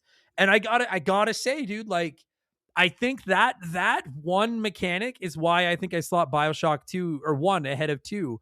I really, really got sick of doing this stuff with the little sisters and go every fucking level. You got to go find 2 or 3 of them, kill the Big Daddy, take the little sister to the bodies, protect her while she fucking harvests the bodies. And it just gets I found it very repetitive and kind of boring. That part of it, Yeah. personally. Again, not to say the game sucks or anything. No, because I the just didn't look story's really forward to good the that whole part. time. It just has elements that repeat. It's like I always compare sequels like to comedies and how like you can't retell the same jokes. That's what this did. And the jokes are great, but Yeah. like you know, And I don't know what you could have done. Like, because, okay, so like, obviously your primary, like either you're going to play as another basic human or you're going to play as a big daddy, right? Like those are your two options if you're a game developer. So you're like, well, if we make you play as a human like you did last time, it's going to be the exact same game. Like all we can really do is tell a different story and maybe invent some new plasmids and stuff, right? To like give the player yeah. some new things. Whereas they're like, if we let them play as the big daddy, we can tell a different story, and the combat, like you because you do feel like a big daddy when you're walking through areas, like you can hear the like Yeah. like under your feet. And I love that when you come across another big daddy, they have no interest in you until you attack them. And I know Yeah, that in the it's first awesome. one it was like that too, but like you feel like you like I would run into like a little sister with a big daddy, and I felt like I was just like, hey Carl, like at work, like, hey man, like have a good day. How's your kid doing? Like Yeah. and so when you look at it from that perspective, where you're like, we can either make you a human and basically do the same thing, or we can make you a big daddy and try something different. I do think the big daddy was the right call. And again, I keep saying it, but like, I don't dislike this game. I just found by the end of it that like, I felt a third of the game was basically spent just fighting off waves of splicers to protect my little sisters.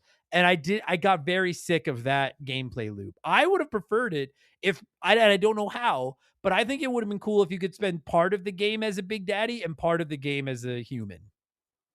Yeah. Oh, that would have been cool. Like, I Yeah. don't know how, but maybe that would have. I don't know if you're a guy who gets in and out of a big daddy suit, or maybe it tells two different, like maybe you play as Sinclair at times and then as the big daddy. I don't know, but like the whole game is the big daddy. The novelty of being the big daddy wore off for me, anyways. And again, it's not that it's bad. I wanted to see it through to the end. I wanted to see what happened, but it felt like if that was the big gimmick to bring me back, the gimmick I don't think was It that flopped. strong. Yeah. Yeah, Like, and yeah. it could have been, like I said, if they had it so your suit was upgrading and that gimmick continued to evolve with the game, man, Oh yeah, I would have put this ahead of the first one. 100%. Yeah, like all the upgrades, because like all you can upgrade is you can find those power of the people thing and upgrade your guns, which is whatever. Yeah. And then obviously you can find the oh, how am I blanking on the machines now? The ones you buy plasmids from. Like with the little sisters on them. I'm fucking drawing a blank on it right now. But anyway, like you can go there and you can like upgrade your plasmid slots and equip more plasmids. And you've got like the magic plasmids, for lack of a better term. And then you also have just like the passive ones that like you can make yourself electric, Yeah. so people touch you get electrocuted instead. And that's great. And I like that. I like that customization level, and I think it was very well done as well. But I agree with you. Like I considering you spend the whole game in a big daddy suit, it's a little disappointed you don't get to do more with the suit. Yeah. Like I wanted a That little more Gatherer's Garden vending machines. Yeah, that's what it was. God damn Mhm. it. Yes. I had to look it up. I was like, Um oh man, it's something long. Like it's not just I like can see the I GG in my head. Yeah, and I was it's like, like fuck the me. guns and ammo one. I can't remember what that was called, but I'll never forget. Give me your money, buddy. Yeah, yeah. Thank you, senor, and like that kind of stuff. Yeah. Feel your cravings at the circus. No, feel your cravings at the circus of values. That makes me think of Bioshock more than anything. Yeah, The yeah, yeah, soundbite yeah. from those item machines. Yeah, feel your That's cravings at awesome. the circus of values. Uh, so like all the customization and stuff is pretty rad. And as you said, I don't know if I think necessarily Bioshock 2 has a better story than Bioshock 1, but I think that it has I I think as it has good. I think it has a stronger ending. Like that the twist in BioShock 1 was great, but the subsequent boss battle was like "Meow, meow, meow." Agreed. Agreed. Whereas this Yeah. had a better, more like I felt like I enjoyed the final.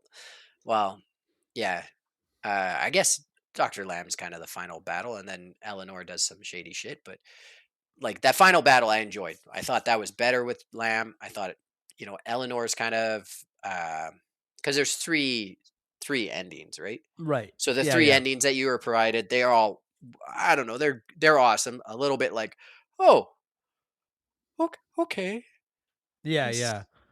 I guess Uh, that's the way it goes. Huh. yeah. No, I agree with that. And I think one thing this game did very, very well with its story was it knew that a majority of the people coming in to play it played the first one. And presumably, if you liked the first one enough to buy the second, like, I don't understand how someone could be a Bioshock fan and not be enthralled with the world of like the Rapture setting. You know what I mean? Like, it's just Rapture as a whole, this city underwater where people have gone crazy and mad with power and they're cut off from society and all, like, this city is a character in the game. And I can't imagine anyone is buying Bioshock 2 if they're playing Bioshock 1 that isn't a huge fan of this city of Rapture.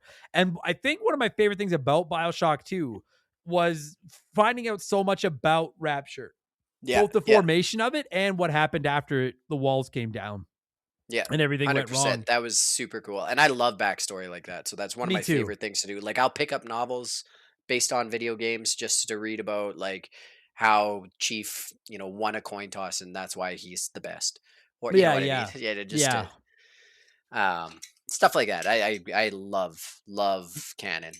Me as well. When it's something I'm interested in, which but Yeah. Rapture I am. And like, dude, there's one part in this game where you're going through like an amusement park or a museum or a theme park. I can't remember what it's called, but Yeah, yeah. there's all these like uh I don't know what you would call them, displays, like dioramas, I guess, where you like hit a button and then Andrew Ryan, like you hear like a recording of him explaining why he wanted to form Rapture and why are we Yeah. here. And it was like for kids to understand why do we live underwater in this fucking weird city.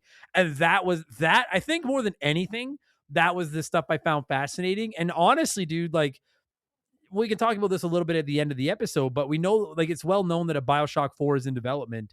And I've always said I either want it to be in space or take me back to Rapture, make it genuinely open world. And I would love a prequel to Bioshock 1. Like, let me be there for the downfall of Rapture and what happens. Because Unfortunately, reading you're about that not kind of getting shit was that. awesome. Yeah, So unfortunately, you're not getting that. You've seen that they've announced BioShock 4? yeah, they're working on it. Yeah. Yeah, it looks like it's Um, gonna be like the one thumbnail I saw was like frozen. Rapture's all frozen, so like it looks like it's further in the future. but even then, like, tell me more about what happened. Like, let me find more Yeah. archives. Because again, to go back to the point of Bioshock 2, like that from a story, I have to be honest. Like, I know a lot of people praise the story in this game, and I do think the story is good. I personally, I found the back history of Rapture more interesting than the story of what was going on in Bioshock 2. Yeah, that's a symbiotic relationship. The more time you spend on your backstory, the more compelling your Sure, but like main story is I gonna just be. found myself like whenever I would pick up like an audio recording about stuff that was going on in Bioshock 2, like about Lamb taking over and her beef with people and all that kind of stuff, I was like, yeah, okay, neat. Like that's what's going on right now. But every time I picked up a recording about Andrew Ryan or somebody talking about like the forming Rapture and all that, like I was like, I got to hear every word of this. Like, shut the fuck, like Millie, shut up. Like I need to hear this. Like Yeah, I yeah, just yeah. that world is so interesting to me. And I think they did a good enough job telling a story. I think there's a reason for you to be back there. There's a reason to play as a Big Daddy. There's a reason to go through Rapture, and that's all well and good. And I didn't think it felt forced. And it was fine. It was good. But I did find like I'm more attached to game one than I am with what's going on in game two. Like I'm more attached with the world than I am with what's going on in this current game. Yeah. Um, I think it's because also because you're this big Goliath, so it doesn't feel like you're trying to survive Rapture. Like it feels like you're a yeah, part of it. So then it doesn't feel like the first one. It feels a little bit manic, and you're not from Rapture, so you're discovering all of this, and you are, but you're not. Like the whatever, right. and and so as you're like discovering all of this, it feels insane. You feel like just what is going on? What's with these fucking people? What's happening? Like why? It feels like the madness that everybody is suffering is just like encroaching upon you. Whereas this, you feel part of the madness. Like you feel bigger than the madness because you are this lumbering, Hulk, right? Yeah, and to tie that into the gameplay, this actually isn't a criticism. I played on normal. I play most of my games on normal. I play on like regular default, whatever the default is. I don't want to be able to cakewalk through this game because that's going to be boring. But I'm going to be honest with you, dude. Like, I'm more interested in the atmosphere and the story and the setting than I am in like having these epic boss fights and stuff like that. Like, Yeah. I'm like, I don't like, I just make the combat like a means to an end, like the gasoline for the engine, and let Yeah. me just drive the car and fucking see this world. Yeah. And Yeah. Yeah. and to your point of like, you don't feel vulnerable as a big daddy, dude. I think I maybe died twice. Like, it's not, I don't find it to be a particularly challenging video game. Yeah. No, And I agree with that. I think there's one spot where I died where one of the first times you find, what are they called? Not Hulks, the brutes, the brute yeah, the splicer. brutes. Yeah, the brutes. Yeah, Yeah, I yeah. think I was Yeah. fighting like one or two brutes, and there's a spot like near the carnival area where you fight them, and they just, I don't know. Right. That's the only The, place I think I really died. the my most memorable death was, there's one area, one level, whatever. I can't remember what it's called, but you're in like, it almost feels like you're in like a tavern from like the Wild Wild West, and like there's like a building right in the middle, and you can go around all four sides, and it's like wooden, and there's like a balcony above you. Yeah, yeah, yeah. And you know what part I'm talking about? You got to fight a lot of enemies in there, a lot of splicers. There's some brutes in there, and then there's two big daddies with little sisters, and then a couple of big daddies without little sisters that are just, I don't know, fucking flicking the bean and walking around and do whatever the fuck it is they do. Yeah. And I was fighting one of the big daddies trying to get its little sister, and when I launched a grenade at the big daddy, I accidentally hit another big daddy. And I was like, oh boy. And now I've got two of these fucking guys raining hell on me. And I died there, and I was a little bit irritated at that death. But other than that, like, I didn't find anything particularly difficult about this game. And I have to say, dude, like, I know some people would be like, it's kind of boring when the game is too easy. Dude, sometimes when a game is telling me a story that I'm interested in, I'm fine with the battles being borderline, like, almost cakewalks. I'm like, I'm good. Like, the battles make sense. When I'm guarding a little sister and she's trying to rip Adam out of a corpse, everyone's coming after her. That's part of the game. Like, that I'm fine with. I can live with that. Yeah. But I don't need it to be super challenging. Like, I'm fine just electrocuting everybody and then shooting them, or fucking drilling them and just walking through. Like, it's like, it's the gas that powers that drives the motor. Like, I was totally fine with the fact that it wasn't that difficult. It didn't, like, I frankly enjoyed it, to be honest with you. Well, especially the game plays like a painting. Like, it's, you can tell they spent a lot of time on the story, a lot of time on the aesthetic. I love the Art Deco style, and like, yeah,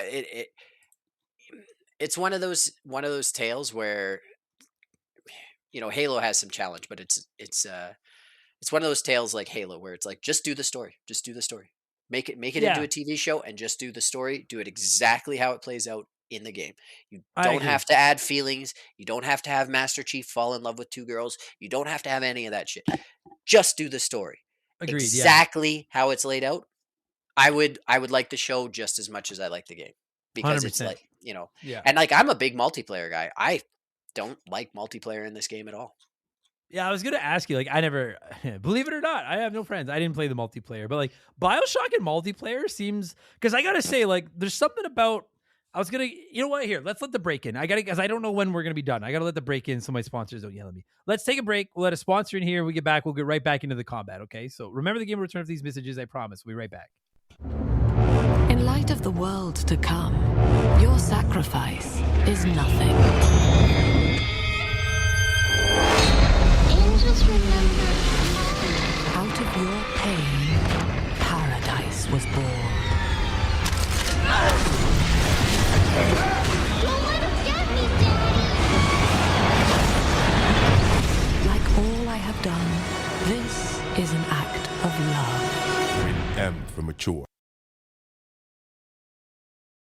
So we were just saying before the break was the combat, and it's not that the combat feels bad, but I think it feels pretty good. Like, your left trigger is you're working your plasmid, your electricity, or your hornets, or whatever. Your right trigger is your gun and shit, and that all feels all well and good. But it doesn't feel as tight as like a Halo, for example. Like, it feels Right. slower and more cumbersome. How does that translate into multiplayer? I can't imagine that being I, that good. I So like I haven't played multiplayer since this originally released. Sure. With good reason, because I thought it was trash. Like it was, especially like Gears was out, Halo was out. Like this is peak Xbox 360 era. So there are AAA titles that are doing multiplayer at an expert level, and this seemed like they threw it in as an afterthought because the first game doesn't have any multiplayer, and this one, No. it's team deathmatch, it's capture the flag, but I think it's a little sister. It just was weak. It was Uh, super super it weak, and it doesn't have like the same like competitive Halo. There's like there's a way to play Halo multiplayer, and like it's like sure. you use the battle rifle to get the two shots to the chest to drop the shields, and then the one headshot. There's these little. I didn't play it enough to even feel like there were tactics with the Right. weapons or anything like that. Like it felt. I don't know if you've played Space Marine 2. Its multiplayer No. is a lot more polished, but the first one, Space Marine, multiplayer was very similar. It was like, oh, you had like a really good Warhammer game, and then you threw in multiplayer just to Right. have it, right? Well, Like it's I I don't know. I was thinking that like this is from that era. Like I'm sure most of you listening were old enough to remember that. Like, dude, did we not go through a phase where just all of a sudden every game needed to have multiplayer for some fucking reason? Yeah, Like it just felt yeah, like they had to get it into every. I feel like they're getting away from that now, kind of. But for a long time, like every game needed to have multiplayer, like shoehorned in, and it was like, dude, if the game doesn't work with multiplayer, just leave it. It's fine. yeah. But Now it's I every game needs understand. now every game needs either an extraction shooter or a battle royale. Yeah. Like, and I understand. I understand because without multiplayer, if you take this game and you remove the multiplayer entirely, you can beat this game in like 12, 15 hours, right? And so if you're who the fuck published this? Take your 2K or whoever the fuck. You're like, fuck, if we don't put multiplayer in this, people are gonna beat it in 3 days and then go and sell it or trade it in. Whereas So be it. multiplayer keeps people playing, right? I think that's why people want to put multiplayer in their games because it keeps people playing them. But if the Yeah, multiplayer sucks, then you haven't accomplished anything. Like it's like that's time you could have spent on an extra chapter of the game or yeah. something like that, like the story, whatever the fuck. I don't know. No, definitely, Um, right? Or so like build your game with multiplayer in mind at the beginning. Don't just throw it right. in. Don't Yeah. like one of the big things with Gears was that they wanted the combat to feel so cool and so fluent and the multiplayer to be competitive. They wanted these games are coming out before there was big money in video gaming for tournaments. Like I don't think League of Legends had a tournament that had a purse of $1 million yet. So like there wasn't like I don't know what they call it now. Like there wasn't like major league gaming yet, Right. right? Yeah, no. Yeah, So fair enough. but like games like Gears and Halo took stepping stones towards that because their multiplayer could be competitive and was balanced. This game didn't need it, and it wasn't in an era where it was required. They didn't think about it till after. They threw it in as just I Yeah, would get rid yeah, of it. 100%. No, it And was an after I'm a multiplayer fiend, so dude, and I will say that like I do think multiplayer could work in the setting of Rapture. But I don't know if the game where you play as Big Daddy, because like again to get back to the single player, even the combat in the single player, it's kind of a yin and yang. When you're playing as the Big Daddy, as we were saying before the break, like you do feel like a Big Daddy. You feel like you move big and slow. You're more powerful. Like if one single uh splicer gets the drop on you, like it's hardly ever even a factor. Like they may drain your health a little bit, you'll use a health pack, you're fine, but like you feel superior to the basic enemies in this game, like yeah, vastly superior. And that's great, and I think they did an incredibly good job of keeping the controls the same as Bioshock 1, but making you feel like a bigger, more powerful but slower moving, more cumbersome character. And that's fucking awesome. I actually like the combat system in this game a lot, but it's very slow, and it feels, I don't know how to describe it.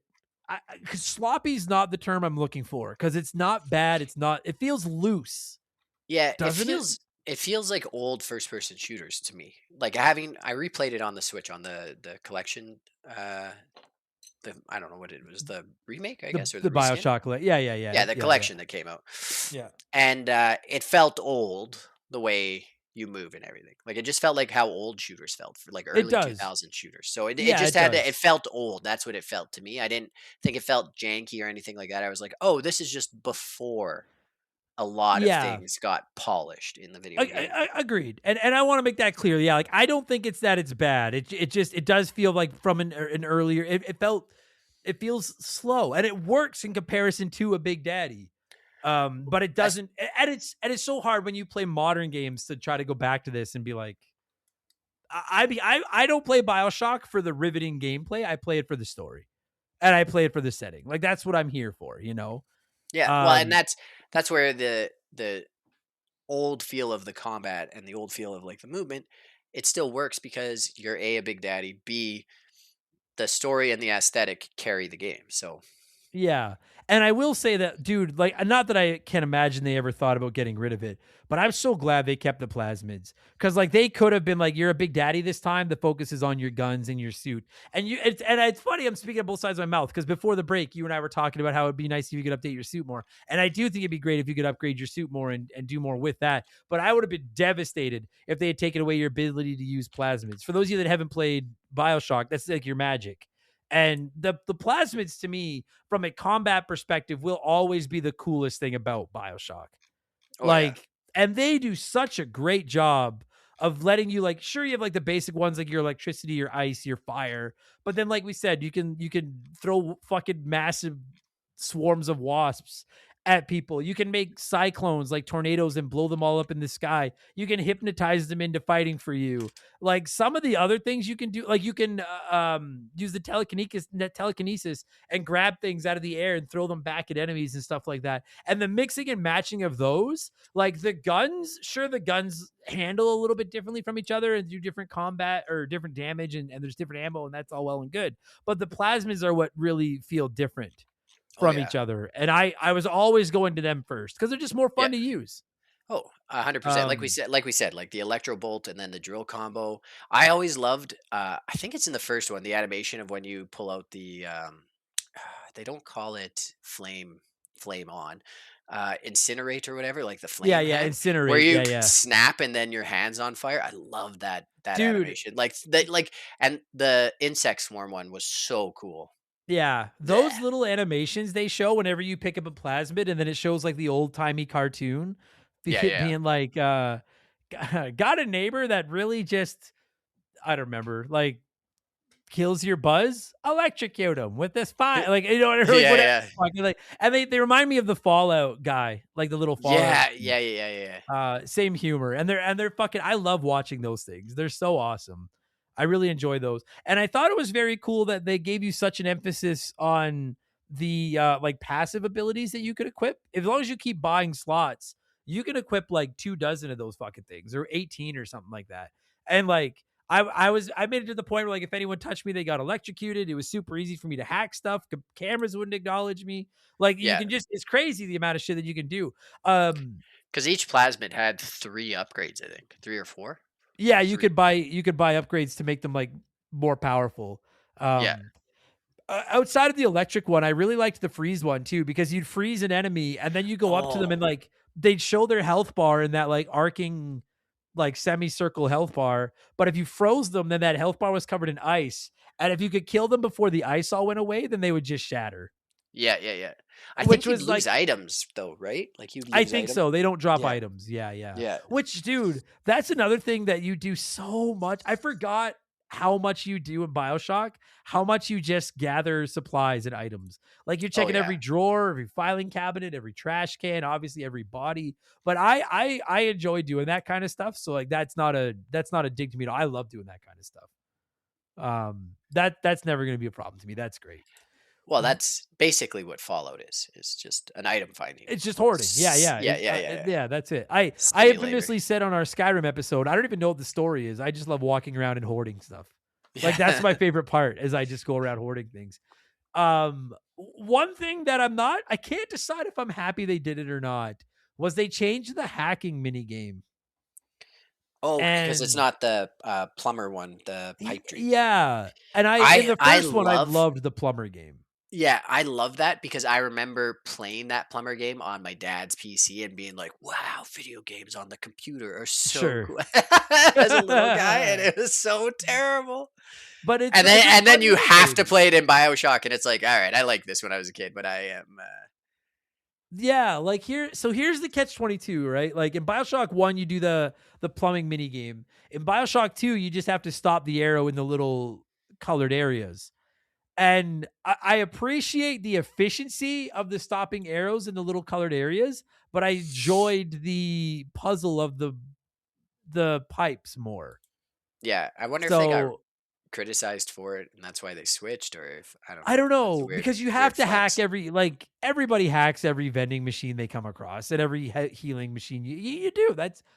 Of course you do, right? That's what you do. That's what you have to. Yeah, But when they take as long as the plumbing one, sometimes it can be a buzz like it can be a buzzkill when you're into the game and then you get pulled out to work on this plumbing machine. Whereas the slide one, like you're hacking machines in a matter of seconds in this one.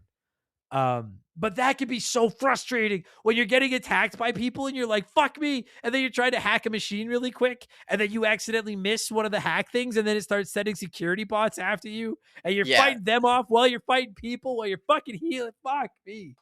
that's a good time. Uh, oh my God. Those fucking, dude, I love that you can hijack like the security bots and then you get the plasmid where you can summon the security bots and shit. And I Yeah, like that's a always having blast. them. Yeah, but sometimes I love that you can name them too. Like I thought that was like that they had names and stuff was rad. But sometimes they would just start to get in your way. And you would be like, would you get I am trying to shoot the bad guy. Would you please fucking move for 2 seconds? Go shoot one of the 8 other fucking bad guys that are trying to kill me right now. For fuck's sakes. Adam would just name them all his podcast guests. No, I named them all George. Every single one was just George. George. This game also introduces the big sisters. Mm-hmm. Uh I gotta say, the first time I saw the big sister, I was like, it feels like you're just trying to force in a new kind of big daddy. But by the end of the game, I was like, nah, big sisters are fucking pretty sick. Yeah, I way think they're more pretty cool looking. agile, similar, similar aesthetic, but way more agile, way more. I don't know. I found them more challenging than like the bouncer big daddies. Me too. Me too. Yeah. And they had that giant fucking syringe gun Yeah, yeah, yeah. on their arm. That thing creeped the shit out of me. I hate needles. That fucking made me cringe.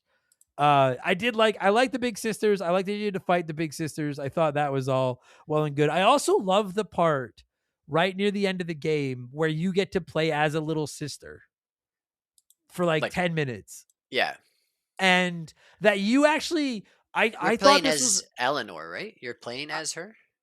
I think I can't remember if you're playing as her. I think it's after Lamb chokes her out with the pillow, and then she gives you the ability to see life through a different little sister, so that you can go and get and Oh, like right, right, right, break. right, I right. think that's what it was. Yeah, yeah, yeah.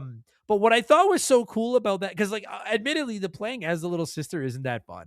But what I thought was so cool about that was the writing there, where they were showing you what little sisters see, and little sisters don't see the world as this horrible, fucked up, terrible place that Rapture's become. They see it as just this like beautiful castle, and the people that they're helping, the people they're taking the atom out of, are like not dead, mutilated corpses and stuff. I know it's like a little thing, but I thought that was a great touch to Yeah. give you the Well, viewpoint of the little sister. It was very because cool. in both games, the whole time they're saying nonsense compared to what's going on around them, right? So, Yeah. yeah, no, it's a cool detail, definitely. Yeah. It's like, are you high? This is a horrible place. What are you talking about? That's not an angel. It's half of a body. Like, just, you little freak. Get the fuck out of here. I thought that was very cool. I of course have to praise I love the graphic. I love the graphics in these games. Have you, 10 out of 10. Yeah, definitely. 100%. Can I ask you a dumb question? When you see like a picture, say you were to look at a photo from like 1960, just a photo of like Edmonton from 1960, and it's like, say it's black and white, it's kind of fuzzy. maybe this is gonna make me sound like a fucking idiot. I have an incredibly difficult time getting it into my head that those that were there in person saw it as crystal clear as you and I see things right now. Oh, definitely. Right? Like Have you ever seen like what people so like something that happens with old stuff from back in that day is like footage is played way faster, right? And right. Yeah, yeah, somebody, yeah. I think it was Peter Jackson, took a whole bunch of World War II footage and slowed it down to the proper frame rate Okay. and colored it so it looks like modern footage. It's so weird. It's almost like unhinged. I don't know. It's like that uncanny valley, but with something that is canny. Like it's like this is just old photographs, but they shouldn't look like that. Yeah, yeah. And it's such a mind fuck to me. And this game obviously was set during like the 40s, the 50s, the 60s down in Rapture. And I read a great once I finished the game, I was reading about other people's opinions on the ending, which we'll get to. And they were talking about how one of the things about Rapture is because it's cut off from the rest of the world, they're not even keeping up with like pop culture trends that's going on above what they're like whatever was the thing when we went down there is Yeah. what it is now. That's why they're And having like a Dirty 30 style party instead of like going through the yeah. 40s, 50s, the Madman, the like yeah, yeah, yeah. Yeah, and And why that's like Art something Deco is so popular because I think Art Deco is like a 30s thing. right. And they do such a great job of that. And like I wanted to make a specific shout out of that during the Oh, review. yeah, While you're 20s, playing 30s. while you're playing through the game and having the music play and all that kind of stuff, everything around you just has this like even the font in the menus that you bring up and the map you bring up and stuff like that, they just I can't tip my hat enough to whoever the artistic director was that came up with that layout and like that Yeah. font and that design scheme because it really does feel like you're playing something out of like the fort like you feel like you're in like the 1940s. Like it's so well it's I don't know. I love the world of Bioshock so much. I can't stop praising it. I love the world of this place. Yeah. Um that ending. So as you play through the game, you get I think it's three chance other than whenever you save a little sister, you can harvest them or you can rescue them. Yeah, which And will affect then the ending. yeah, and then there's the part where you come across the old black woman who was like in charge of that district for a while and like the club and stuff. Yeah. And you can choose to kill her or let her live. You come across that little weasel who, as you're playing through his area, you're finding out about the like horrible things that he's done. Yeah. And then you can decide if you're going to kill him or not. And then there's that scientist who like lives in the fucking big glass case, whatever the fuck. And he's begging you to kill him. And you can decide if you want to kill him or not. And all that weighs in on the ending as well. I almost always play villain when I play games where I can make choices because I just think it's fun to be bad. Yeah. But I can't do it in Bioshock because part of being bad in Bioshock are killing these little girls. And I can't do it. Are you that evil? I always do the good playthrough first and then the like evil playthrough. Same with like KOTOR and stuff like that, or Sure, yeah, yeah. anything like that. I always do the like, oh, I'm gonna walk the path of the righteous. And Uh then I just the next one like in Fallout, I would always name my second character after my girlfriend, and then the first town I walk in, I would slaughter everyone. 'Cause I I just assume that's what you would do. Like I would obviously be the yeah, no savior shit. of the wasteland, but you. I can't I like dude, I'll tell you, I'm a fucking dude, when I played KOTOR, like I was Darth Vader would have been like, that's a bad man. Like I'm a bad man. I don't give a fuck. When I play Skyrim, that's why I don't even know the story to Skyrim. All I want to do is become so powerful that I'm a god and then just go from town to town, just murdering and pillaging and just taking and just like everyone get the fuck out of my way. I'm the guy from the World of Warcraft South Park episode. Like that's what I want to be in these types of games. But Bioshock, I can't do it. I can't harvest those little girls. I can't do it. I'm like, they're the little girls. How the fuck you kill a bunch of little kids? I can't do it. Yeah. So when I finished my playthrough, I got the good ending where like you all get away, you go above water, and then Eleanor takes your like being out of you and puts it in her, and then her and like the little girls bounce and go Yeah. back to a real life. Yeah. And then I Yeah, looked up the other endings. you don't get to join them in paradise as a big mutated No. whatever you And I are. gotta say, like, I forgot that was the ending, and I was a little bit shocked that I was like, so wait, so the good ending is I die. Yeah. And Yeah. I was Yeah. like, Yeah. I liked the twist in it, but Me too. I was Me like too. the twist in the first one was like, holy like, and then Yeah. you're sitting there and recollecting all the times where it was like, would you please, or whatever the control phrase was, right? And it's like, holy shit. This one I was like, oh, but the boss fight was better. I don't know if I liked this ending better, but I liked the end better. Yeah. Well, because like the last big fight you do is you have to fight Sinclair after he becomes a big daddy. Yeah. And then you have to like fight and like just fight off the horde while Eleanor is getting the raft ready to go up or whatever I don't remember whatever the fuck the term is, the emergency vehicle there. And I thought the fight against Sinclair was good. He's a big daddy, you kill him and then you fight off a bunch of enemies, but then there was no like that was it. Like that was basically the end of it. And I liked that. Games don't need a big obnoxious bullet sponge final enemy. Like No. I'm fine with just fighting off the enemies I've been fighting all game and protecting somebody till they get me out. Like I'm good with that. That's a fine ending to me. Well, and especially like the conclusion in this. So your like climax was that, and then your conclusion. I love the conclusion. It was like I was shocked. Like I was like, oh, Dude, I genuinely had forgotten how it ended. And so I get to the end and I'm like, I didn't kill the old woman. I did kill that grease bag. I did kill the scientist because he asked me to. And I Yeah. saved every little girl, every little sister in the game. And then I was like, so my reward for that is that Eleanor and the little sisters got back above ground and they can go on and live in their lives again. But I have to die. So she's just going to take my essence and I'm going to watch through her. And I was like, if Yeah, that's yeah, the good yeah, ending, what the fuck is you're the bad con- ending? And then I looked up the bad endings and I was it's like, oh, my way God. worse. Oh, my God. And, like Eleanor fucking just goes snap show and takes your essence and is like, now I'm a god. And it's just like, I'm going to destroy everything. And I was like, what? Oh, Jesus Christ. Okay. Fuck me. Like, What happened to that little girl I used to protect? yeah. Oh my God. But I liked that. And it was like an underrated part of the story I really liked was when you're underwater and I can't remember if it was when Sophia Lamb is talking to you or if you're listening to her voice recordings, but she's talking about how you're not doing the little sisters a favor by trying to rescue them and get them back above the water and get them out of Rapture. Cause she's like, the real world will never accept them now. And I found that concept fascinating because I was like, she's probably not wrong. Oh yeah. But Even is just it being homeschooled, the real world doesn't like you. right? And so it's like, yeah, no shit, you're not kidding. So it's like, it's very fascinating to me. Is the more humane play to leave these kids underwater or to get them out and try to bring them out into the real world that is going to hate them?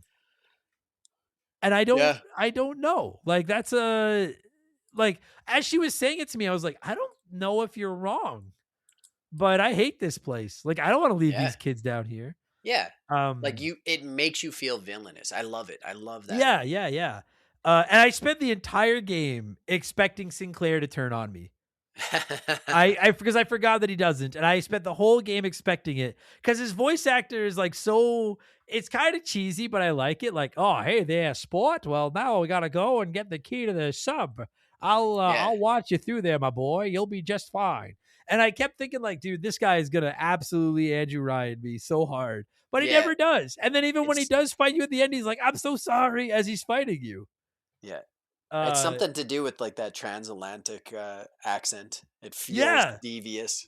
I'm like, I wouldn't trust you with my money. Like, you seem shady, sir. It's a new hacking game. The graphics, great. The story we talked about, Big Sisters, the plasmids. Do we forget anything? Like, I'm okay. No, that's pretty much all of it. I wanted to talk about my plasmid combo. I really liked the drill. I wanted, talk about how I wish the suit upgraded.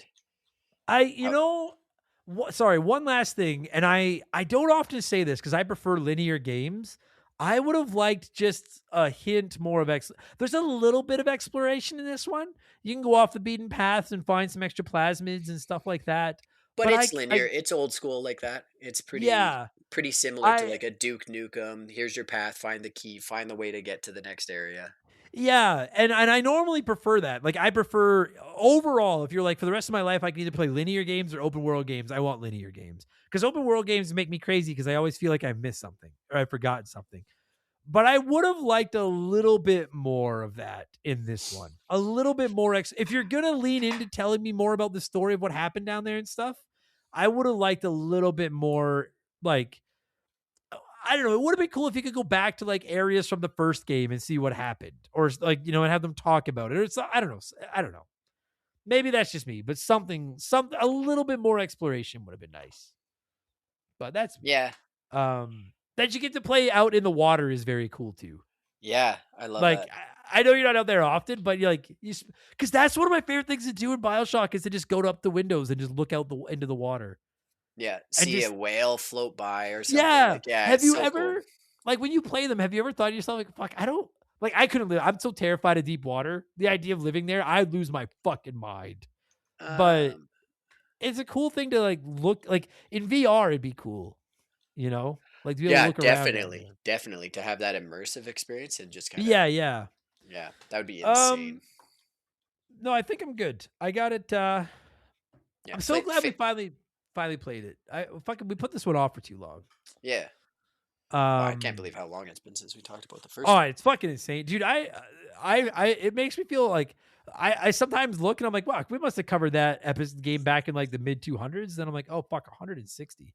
Yeah. Holy Jesus! Like it's been a long time. Uh, are you good? Can we score this thing? Is there Yeah. anything we missed you want to talk about? All right.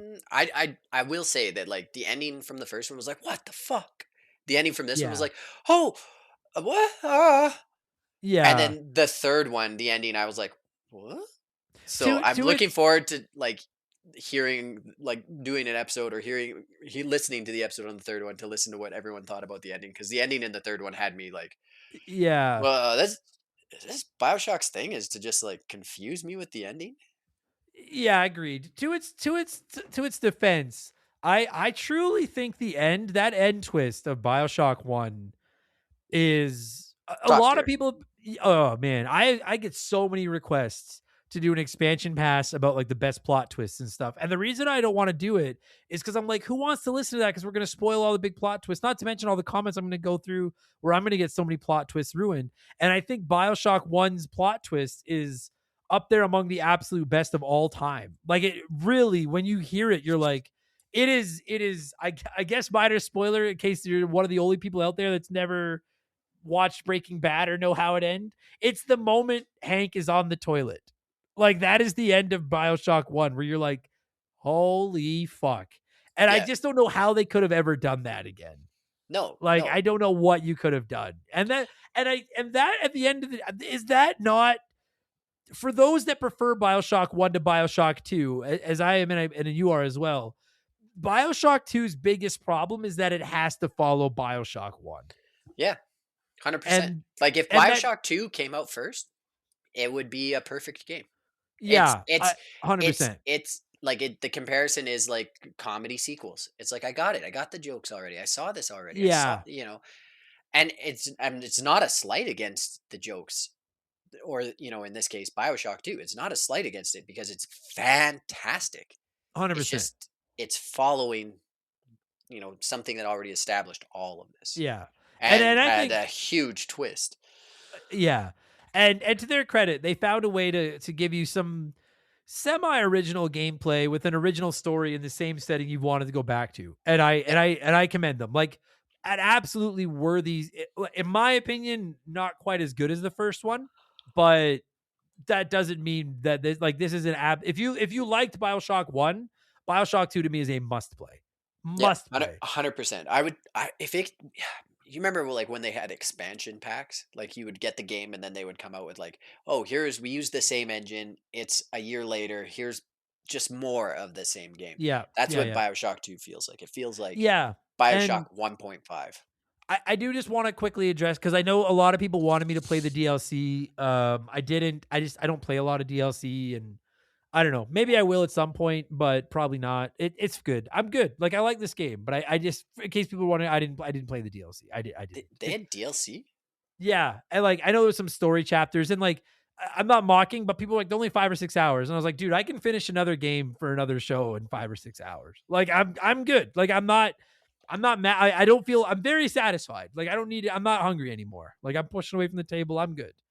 I don't. Minerva's Are Den. you a DLC? I hardly ever play DLC. I don't want to go back. Like, do you play a lot of DLC? I don't want to go back and relearn how to play the game again and shit. I'm good. Yeah, it depends. If it's like DLC for a multiplayer game, like I'm playing Battlefield 6 right now through the Yeah, wazoo. I'm getting everything that comes out with that. It's a sure. triple A home run to me. So I'm like that with kart racers. Like, I'm always gonna buy the new tracks and the new race. Like, I get it, but yeah, like, yeah, yeah. But to if go it's back to a game like this and play the DLC, I never do, because I'm like, I don't want to learn how to play it again. I'm good.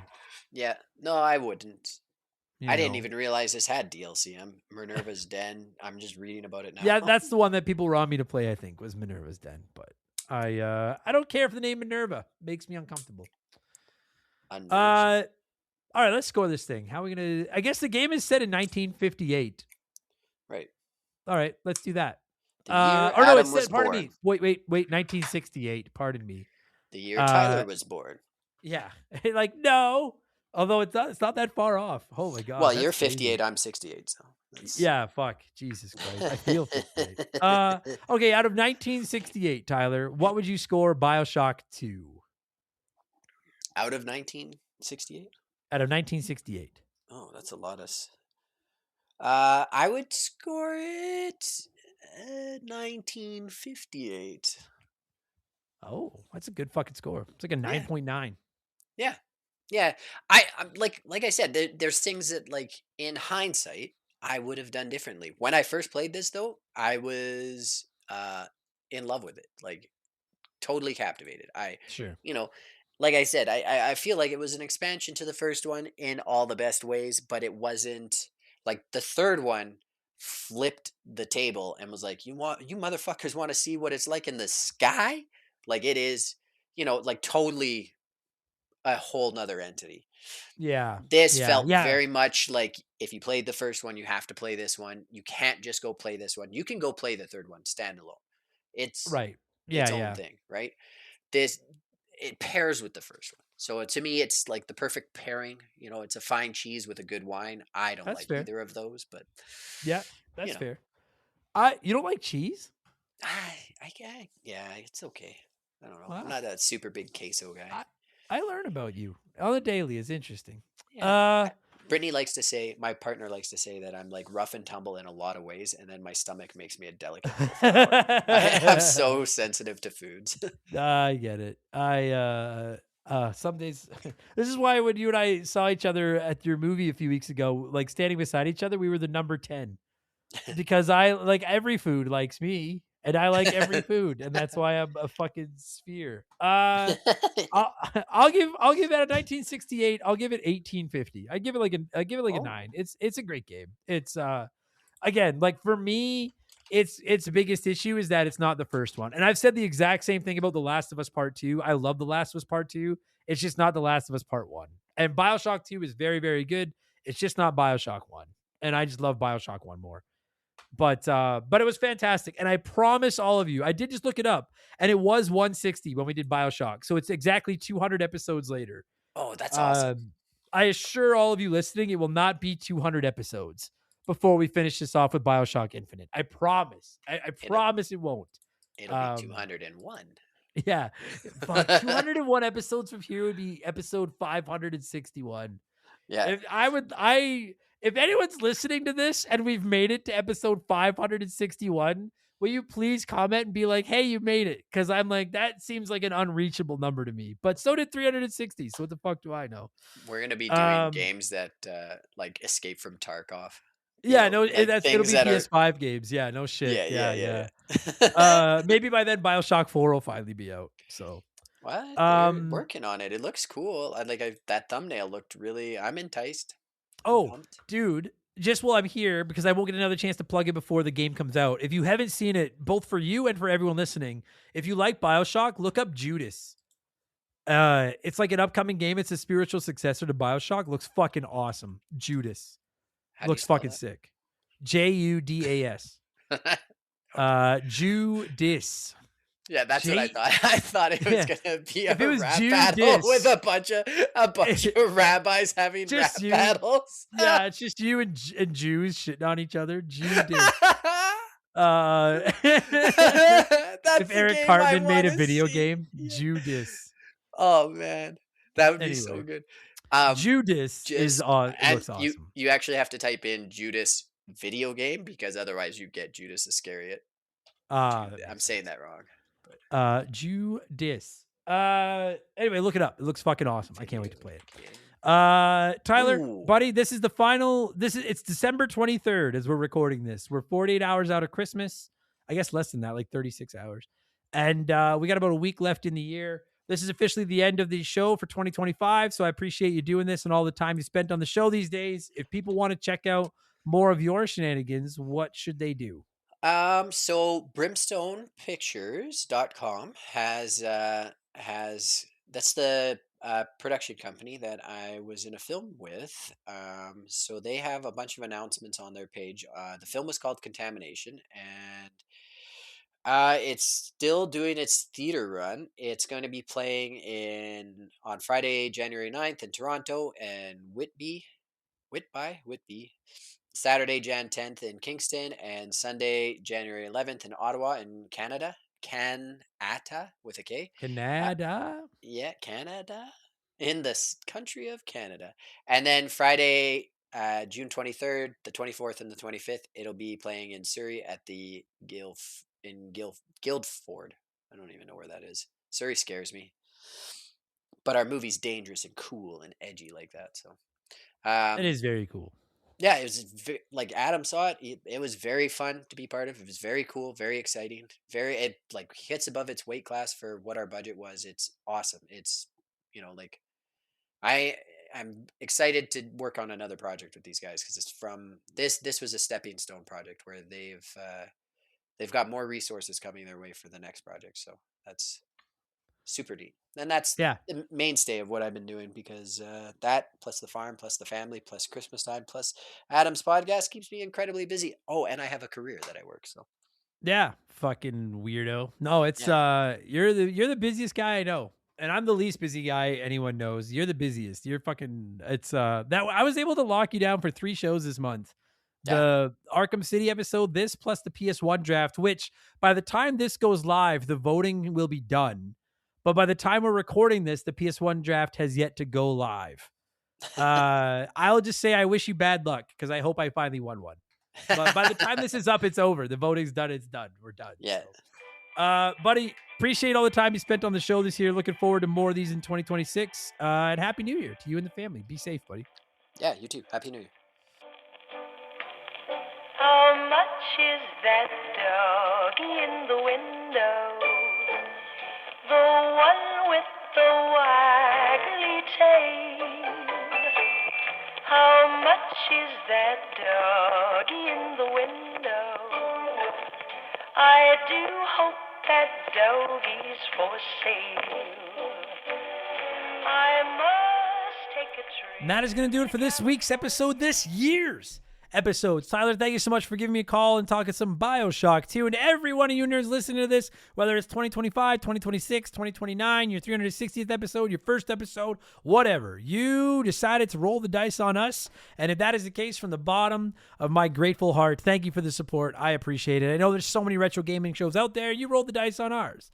And that, my friend, makes you a winner is you, as they say. A winner. Congratulations. A winner is you. If you like the show, leave us a nice review. I'm not sure what they accomplished, but I always ask for them. They make me feel good, especially to write about the bad ones. They're nice. And if you really want to support the show, you want more of these, I'm just going to ask, I am once again asking for your financial support. $3 American of your hard-earned money in exchange for hundreds and hundreds of archived podcasts with Remember the Game ad-free every single week. New shows are going up over there. I do streams for Patreons. You can join our Discord. You can vote on the games we cover. You can write in and play one, remake one, erase one. Pretty much everything, and you pay our bills. So it's just the best of all worlds. Patreon.com/Remember the Game if you're interested there. Leave us a good review. Oh yeah, and I'm on Twitch. Trying to get on there a little more often. Twitch.tv/Remember the Game. I kind of go in spurts. I'll be on, then I won't be on. But I'm probably gonna be doing some streaming over the holidays. So come by and say hi. I'll be playing some Battletoads and God knows whatever else. And I think that's it. Yeah, I think that's it. So I'm going to get out of here. Thank you so much for listening, everybody. I'm going to shout out some Patreons and enjoy my New Year's Eve. I'm actually recording this the afternoon of Sunday, December 21st. But assuming the world hasn't ended in the next 10 days, I'm going to get out of here and enjoy my New Year's Eve. I hope you all have a great, happy, healthy, safety New Year's Eve. Don't do anything stupid. Get home safe. Take care of yourselves. And we'll be back next week with the first RTG of 2026. Remember the Game episode 361. We're talking Mario Kart Super Circuit for the Game Boy Advance. Take it easy, everybody. Cheers. So long. Goodbye. Remember the Game is brought to you by our Patreons. I couldn't puke up all the content I churn out every week without all of your support. The following people are the senior executive vice president level or higher at patreon.com/Remember the Game, and as such, I am contractually obligated to thank them as quickly as I can. So I have actually done this shout-outs list twice in the last 45 minutes now. So I should be good at this one. We're going to go oldest to newest. I'm going to keep it easy this week. A huge thank you to Remember the Game Hall of Famer, Slick Motherfucking Rick, Makes You Mellow Magic Money, Sharonic, J Nasty 15, Jort King Keegs, Dissect That Dan, Doug Dorn, Chris Fleury, Andrew Wright, Jordan, Happy Birthday Chetta, Little Bunny Fufu 89, Angry Ticks, Dave Thompson, No One Cares, Scott Brooks, Aaron Lawson, JSK Fusick, A-Town Morgan, Zane Donovan, Ryan Kinchin, Mike Maloney, G9PSX, Mercury 869, Wolfgang Darren, Andy Hudson, Doogie, Wolf Magic 21, Johnny from Virginia, Squint, Steen Donian, Titan 420, Jeff Bergeron, Randy Barrage, Just a Fish, Fill Up My Dog with Barks. I love that handle. Holmes, Zach Shepard, Captain Black Silver, 333, Chucker 22, Elijah Burns, Discount Psyop, Madam Nutsich, DBXJ, Jamil Williams, Steve Dalk, Standard Ass Brian, Mizuru, Juris Dr. Mario, Tyler, Phil Lencher, Joe the Sandman, Northern, Jake Carter, Laces Out Dan, Growlywog, Beaver Boy, Thomas Smith, Leroy Westrich, Dark Squall, Russia's Dog Walker, Stud Still Smash, Matt Babineau, Gabe, Fuzzy 99, Decoy Man, a dude named Adam White, the surgeon who isn't a surgeon Row, Blame the Hoagie Man, Scary Terry, Storm Beagle, Archangel Otaku, Earl, Hega Waffle, High Plains Drifter, Jimothy, Oroku Saki's Gardener, Coda Blaze is busy keeping the bills on for Christmas, General Fury, I am the very model of a modern Major General, Max Lagroom, James Juan Francesco, John of the Adult Children Podcast, Jugs Badum K, Sam Carpenter, Donnie the Dude Walter, Sleeper Hit, Squeak Nuts, Isaias Hits Meals, Timmy the Exuberant Turtle, Caveman Lance, Christian Gabriel, Maverick Marty, Musty Beetle, Graham Kennedy, Timothy Sabrinsky, My Left Nut, Beef Dingleberry, Ben Malloy, Quiet Place Queen, Christopher Britt, Zamatos, Big the Cat, Tadpole, T-Bear 87, Maverick, Brandon DeZeba, Kia Pup, Monster SD, Boner,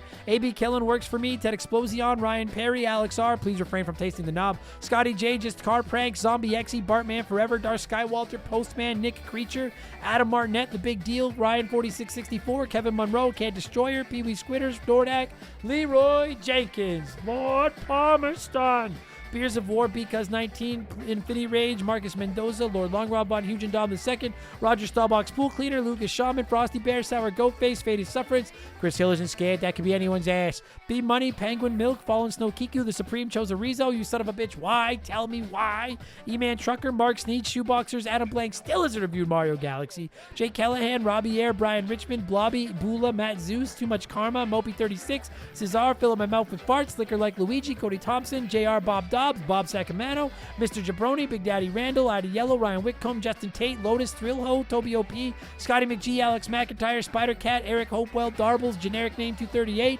I love Vanel. I know what you're trying to get me to say, but you're going to have to trick me harder than that. David, and I do love Adel, who doesn't?